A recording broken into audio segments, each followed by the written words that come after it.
mother is going to take a rock out of the bucket. And if we run out of rocks, we're going to pass out little pieces of paper.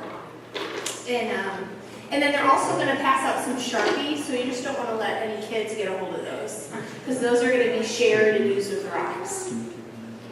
I first want to take a picture with all you guys, and then, are you okay with FaceTiming my mom for a moment? All right, here, first we're going to take a picture. You can wave, be silly, you can do whatever you want. You're taking it with me, though. You ready? Oh, wait, hold on.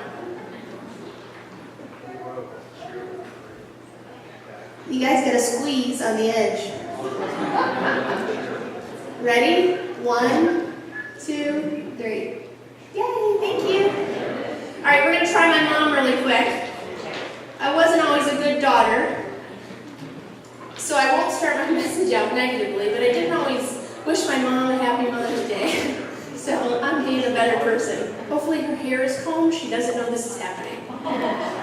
She's elderly and doesn't leave the house very often. I said, be ready at 11, I'm going to FaceTime you.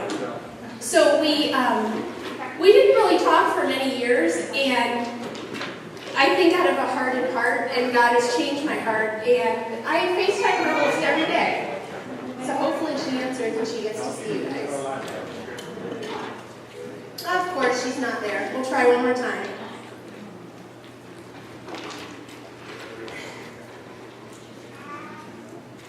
It's 10:52. She should be ready with her hair combed.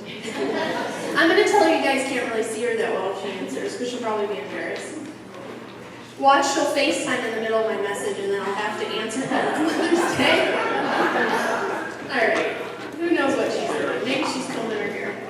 All right. Quick story about my dress. Sorry, men. Bear with me. So I ordered this dress online, and I wanted it for a certain whatever it was. I can't remember exactly what I wanted it for, but it took 3 months to get here, and it came from China. So I was very irritated. I never got it, and I never got to wear it for what I wanted to wear it for. But I loved it because it has like peacocks on it, and it's so fun. And but it came from another country, and for some reason, there was like, it just wasn't closed in the front of the dress. So last night I spent some time sewing it up because I couldn't figure it out. Like it buttons only right here. And I was like, maybe it's some special like Spanish dancing dress or something. Oh my. So I have a gift for whoever, and Jeremiah told me that this is a very hard question. So I have to think of another prize-winning question. Who could tell me or get really close to what the title was of last Mother's Day? I know this is hard. Don't go on social media. All right, if I start it out for you, maybe it might help. All right, God's purpose. No one's gonna get it. I had to go back into social media and see what it was, so I didn't even know, and it was my message. So, well, what I thought was really neat is when my husband sprung this on me, I began to start to write notes of, what God was sharing with me for women, for you guys. And when I came with the title of this Sunday, it was so neat because I went back a year and I figured out what last year was. And I thought if somebody could remember, I'm going to give them a prize. So last year, the title was God's Purpose for Your Life Never Dies. Do you remember how I had a plant? Something. Oh, it's foggy. I'm going to send you guys home with notes next time. So this year, I want to talk about how to walk in God's purpose for your life. And this really applies to everybody, but I'm talking straight to the ladies today. And as I started to write this down, I began to think about fitness programs and how they want you to stop eating breads or pastas and things like that, and we don't always like stuff like that. And I began to think, about working out and different things like that. Any great result we want in our life, it's going to take what? Work. So sometimes I see things on Pinterest and different things about if you drink a spoonful of this and every day you're going to turn into this. And I'm like, it just can't be real. There's work in anything we want. So can I tell the somebody told me a funny story this morning that, is this okay to tell the story true? Sure. Okay, this is hilarious. And it goes along with my message, which is even funnier. They didn't know I was going to talk about fitness plans or anything like that. So you know that TK 6-packs and subs, that store? So somebody in our church was driving past it, and their son said, I want to go get a 6-pack. And the mom was like, a beer? And he was like, no, I want a 6-pack. Like, on his stomach. I was like, yes, that's so awesome. If we could only go to that place, and we're like, I'm coming here for my summer body, I'm going to need a 6-pack. That's not how it works, sadly. So as I'm speaking to you, I want you to think about any great result in our life takes work. And I began to think of exercise videos, and you know how when you watch people and they begin to do something like they're on like rep number 20 of it, and they're like, this is gonna burn! It's been burning on number 5, okay? We're almost to 20. So in my message, we might have some areas where it's gonna burn a little bit, but the result is what we want at the end. You got it? Amen. All right, so I wrote a couple notes down about how not to walk in our purpose. And this is going to coincide with my points, so real quickly I'll go through those. Because I began to think about how I was not walking in my purpose, and so these are some of the things that I did. So how to not to walk in your purpose is to begin to care about what everyone thinks about you. Live and die by praise. Live insecurely, being hurt by everything around you. Those are 3 things that are going to stop you from walking in your purpose. And then as I was writing my notes down, I began to think, if you're sitting here today and you're like, well, I don't even know what God's purpose is for my life, and what does purpose mean? Purpose, God's purpose, it's doing the things that God's called you to do. That's what God's purpose is in your life. It's so simple. So how to walk in your purpose? Don't worry, you get to eat bread with this plan and pasta. Number 1. You're allowed to laugh. Okay. Number 1, you have got to look like Jesus. And what does that mean? Jesus loved anyways. And I go back to the story about Jesus at the well, and you guys can do this in your own time. This is a story where Jesus spoke to a woman at the well. Google it and read about it, because there were so many reasons why Jesus shouldn't have talked to this lady. And if you read about it, it's really interesting. She had multiple husbands. She was a different, I don't want to say denomination, but she had a different religion than him, and he shouldn't have talked to her. But Jesus loved anyways, and that's not always an easy thing to tell you to do. Pastor Jeremiah was making my slides, and he read some of my words in here, and he said, am I supposed to put the word jerk in the slide? And I'll get to the word jerk. So how we love people shows others who Jesus' disciples are. Do you catch that? In John 13:35, how we love other people, that's how we're marked as followers of Christ. And I just wrote honesty in my notes. I said, sometimes I don't feel like loving ugly people. I don't feel like loving jerks. I don't feel like loving gossips. And Jesus isn't saying to me or you, if you feel like it. That's a stinging part. 10 more reps to go. As I was writing these notes down, I'm not preaching at you. This was hitting me. Jesus is telling Victoria Baker, it's not about if you feel like it, because there's jerks in all of our world. Can I get an amen? Okay. So I'm just going to tell 2 quick stories about friends in my life when I saw Jesus in them. And I've touched on this story before. I'm gonna breeze through it real quickly. It was a time in my life when we were moving, and I shared this. Our whole family had the flu. I was the only person sitting in my attic, and a friend texted me, and she said, what are you doing? I said, I was just packing my life up in the attic, on a stool, in the dark. And she said, I have 2 hours. I can come over, I can help you.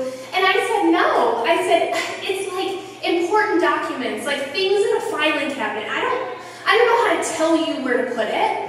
She said, I can sit on a stool. Tell me where it goes. And I was thinking, she's not coming over. Time out. Your real friends are there when you move. Do you guys know that? So she comes over. She sits on the stool. She was going through papers and said, oh, this looks like a savings bond from your dad. Where do you want it? In that box, over there, or whatever. The point of me sharing this story with you is that day I saw Jesus. Because she loved anyways. Another friend of mine, was texting me, hey, let's go out to lunch. Let's go eat French fries. Ironically, we went to a restaurant in Bedford, and they didn't even own a fryer. I looked at the menu, and I was like, what am I going to eat here? Do you have a cheeseburger or something? No cheeseburgers. Straight up like lettuce and lettuce wraps, and these were all wonderful items. But she loved anyway. She didn't try to get together with me because of anything, of who I was or whatever. I was in a season of my life where I really felt like nobody was around me. Those are the moments where we need to love people anyways. We need to show up on a stool and just put stuff in boxes and just love anyways. But in different seasons of our lives, we'll see people who don't look like Jesus. What do we do in those seasons? I remember, and I'm not holding grudges, but I remember. But I also hang on to the people who look like Jesus. Because, do you know what that shows me? That they're a disciple of Christ. Because they look like Jesus. And it gives me a drive to look like Jesus, to love people anyways. No matter what they are, if they're in the spotlight or they're not, they're in a dark season of their life, love anyways. And that's not an easy thing to do. That's a daily challenge for me. That's why the word jerk is in my notes. And I just jotted this down. Sometimes as women, we have to give up, the disappointment of how we thought things would turn out. I think sometimes for us, we get hung up on how we thought it should look or how it should be. And that really stops us from loving people. It stops us from going in God's purpose. And I just put some quick notes about our disappointments. We can't camp out in our disappointments. I thought God would save me from this. I thought my marriage would turn out differently. I thought God would have protected my kids. And I put this thought down that I really want you to absorb, is that maybe the pain we experience is part of the growth to walk in your God-given purpose. So sometimes we pray and we say to God, Lord, save me from this situation, save me from what I'm going through. But sometimes we're to take those steps and walk through that pain, because on the other side, God's changing you and developing you into a totally different person. I used to think that I just wasn't a hugger. I saw somebody in the Walmart, I know, don't give me a look. I saw somebody in the Walmart parking lot I hadn't seen in years. And before I knew it, my arms were out and I was hugging them. And I was like, oh, this is awkward. Because I just always classified myself as a non-hugger. I just wasn't a big hugger. But if you opened your arms to me, I'd hug you. I would not hug you. But God's just changed my heart, where I just don't walk around with thinking like, I just don't want to hug that person or that person. You know what I'm saying? Like, God does a work in your life where He's softening your heart to do things you thought you would never do. All right, so number 1 was to look like Jesus. Number 2 is you can't walk in your purpose at the same time you're walking in your insecurities.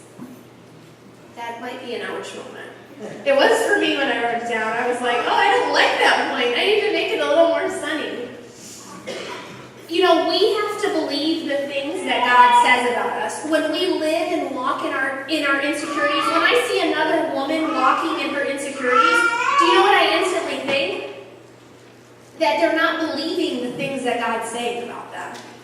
When I walk in my insecurities, oh, are they going to think my voice is too high today? I can't do nothing about it. I can't go down an octave. It's right here. Somebody once asked me if they heard me speak on like a tape, Are you just always that excited? Oh, it's my voice. I'm sorry. But if I walk in that and I don't speak and I get insecure about what you think about me, about what I have on, or my size, or this or that, I'm never going to do what God's called me to do. And same with you. If you walk in your insecurities, you're never going to do what God's called you to do. So when I was searching for the things that God says about us, I want to read these all to you. I'm not going to read the scriptures after, but I'm just going to read the words. There's scriptures that go with all of this, so if you want these, I can send them to you. You are beautiful, you're lovely, you are loved, you are chosen, you are special. You are created in His image, you are cared for, you are strong, you are precious, you are protected, you are unique, you are important, you are forgiven. You were created for a purpose, yes. You are empowered, you are a new creation, you are accepted, you are the apple of His eye. You are family, and you are His. And those are all related to scriptures. Amen. Yes, and if we can walk in those things, it helps us not to walk in our insecurities. All right, number 3. And while I was preparing for this message, I thought that number 3 was my whole message. And it's that we have to give God our burdens. And so when I first started to talk to Jeremiah about what I wanted to talk about, I started telling him that I felt like my message was all about burdens. And I thought, this is going to stink. How am I going to tell people the whole message is about giving your burdens over to God? And this is a great point. But here's the thing. As I was talking to the Lord and I said, God, how is my message going to be all about burdens? But I felt so strongly in my heart that we are burdened by so many things we don't even realize that stop us from our purpose. So I was in the bathroom and I was cleaning things up and I was like, Lord, how is this message going to be all about burdens? Clear as day, He said to me, how are you going to walk in your purpose with a big bag of burdens? That's right. Ooh. I was like, oh, thank you, Lord. Get my pen back to the notebook paper. And that was the title of this message, How to Walk in God's Purpose for Your Life. What are burdens that we carry around as women? Fear, bitterness, disappointments, past mistakes, unforgiveness, what we thought a situation was going to turn out to be and it didn't. The burdens we carry are what stops us from walking in our purpose. And I'm going to share some burdens with you guys.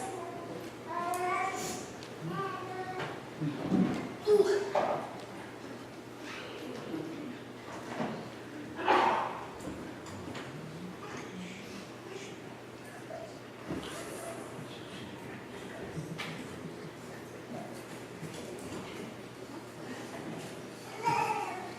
I got lots of burdens in here. Oh. Here's a big one. Unforgiveness. I really don't think I want to let go of this. Do you want to know why? Because if I let go of unforgiveness, it's telling them that what they did to me was right. And it makes me feel like what they said was true and what it was right. And I'm not getting rid of it.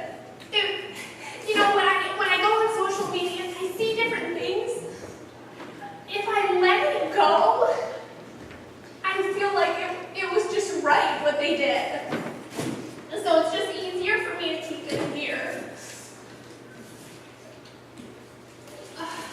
Here's my fears.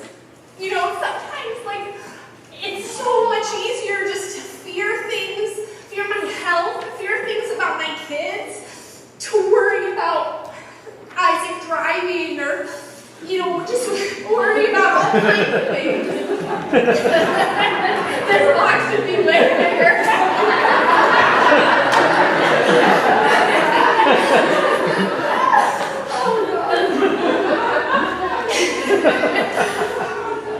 It's easier to hang on to these things, and it's so much easier to talk about them than to let go of them. So I'm going to hang on to all these fears. My insecurities. I'm going to hang on to these 2 know what? I don't really know that I'm good enough. I don't know that I'm a good speaker. I don't know that you're going to think I'm a really great pastor's wife or that I have really great things to say. So for me, it's best that I got to hang on to these things. Past mistakes. If I keep these to myself and I never give them to God, you'll never know about them. And I could just think about them over and over and think about what a worthless person I am if I just hang on to them. It's just better left in my suitcase.